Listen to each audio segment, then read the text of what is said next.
Juan Kapitulo 6, versikulo 35. Si Jesus miingon kanila, "Ako mao ang pan nga naghatag sa kinabuhi. Ang muari kanako dili nagayod gutomon, ug ang mutuo kanako dili nagayod uhawon." Pan sa kinabuhi.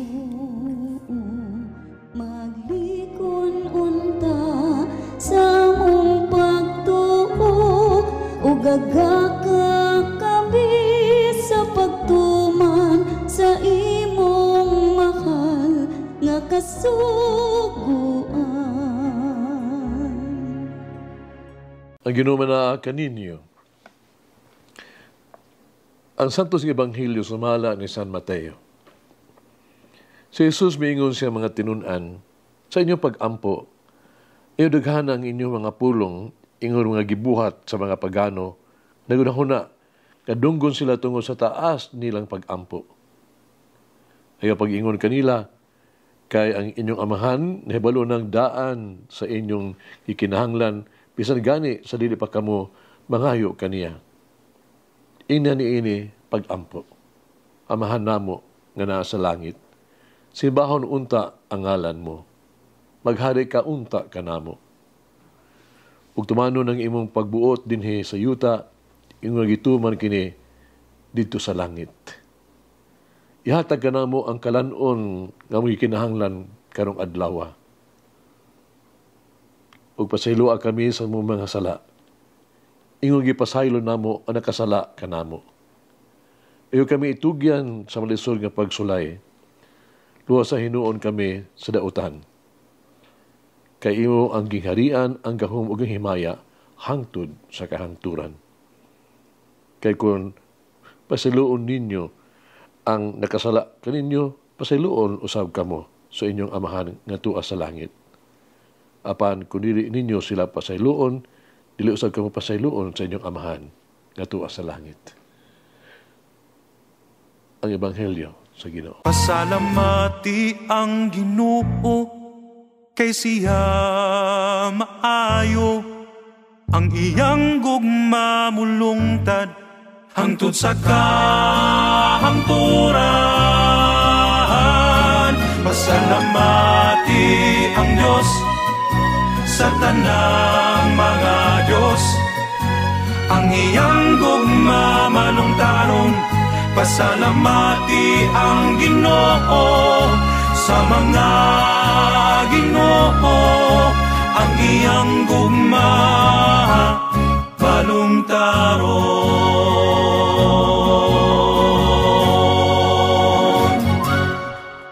Ang Ebanghelyo kanang adlaw mo ni gitawag og the Lord's Prayer, ang amahan namo ba. Iya kining gihatag kanato. Gitudlo kanato.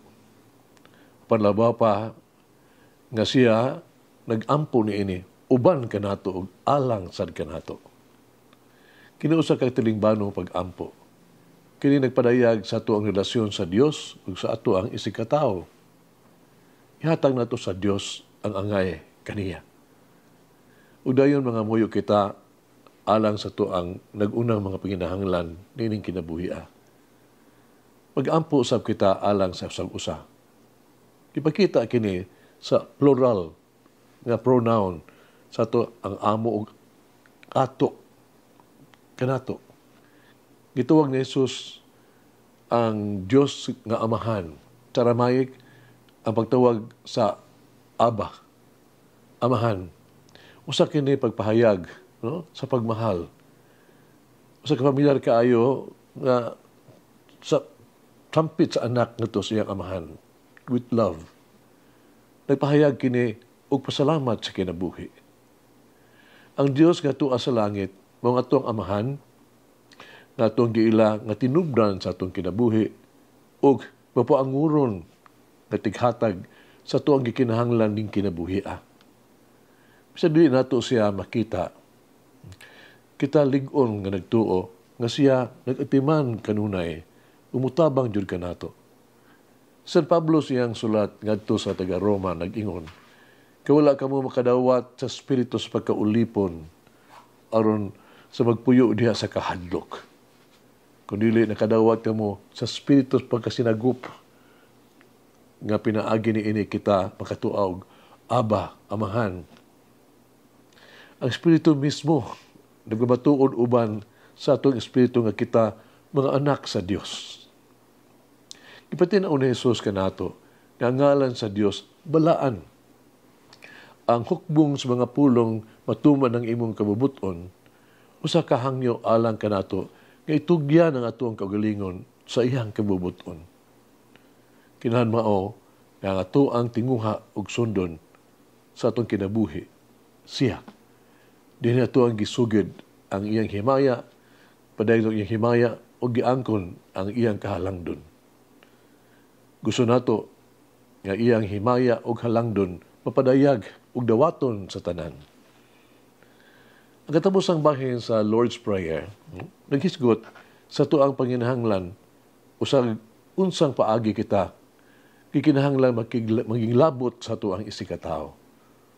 Pusa dili pa kita magkunahuna lang sa itong kaugalingon alas ito panginahanglan.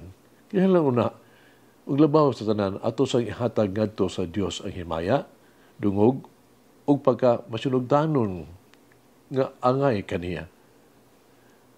Ato mga pag-ampo kinahanglan nga dili gayud makalapas kabubuton sa Dios.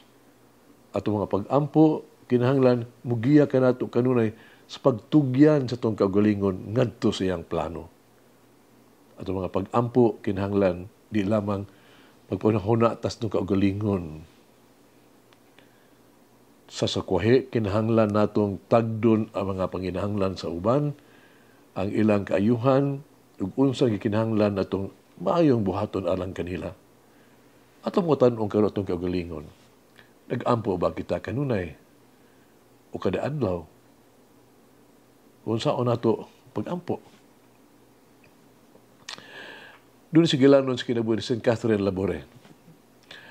Gitawag siya the Saint of the Miraculous Medal.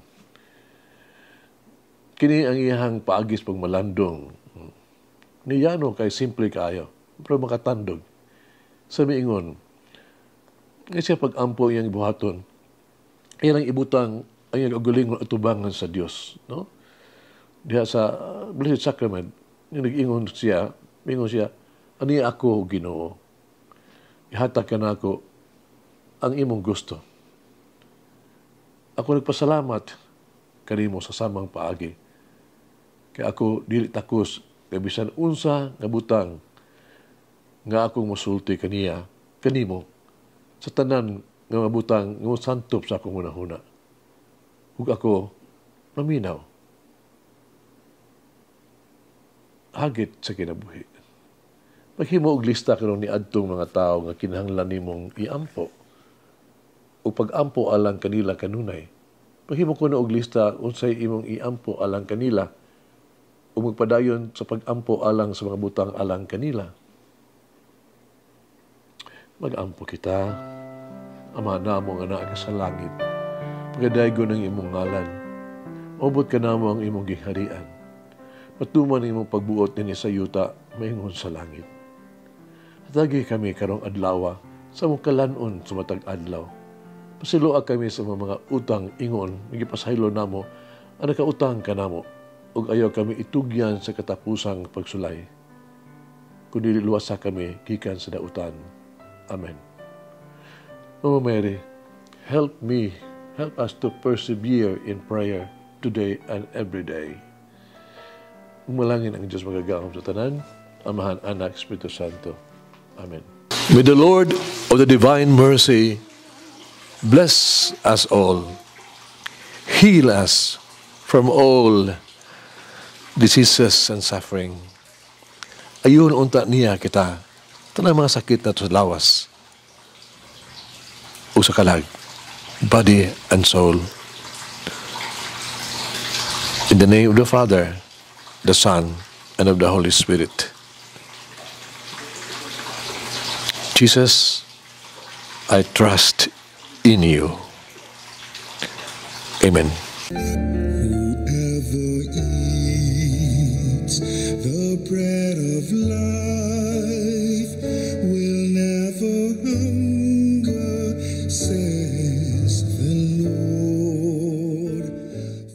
Higgalaan inyong nabati ang pagpaambit ug hamubong pamalandong sa pulong sa Dios pinaagi sa tulumanon. Pan sa kinabuhi nga gidumala ni Monsignor Daddy Silva. Hangtod na usab sa sunod higayon, daghang salamat. The bread of life.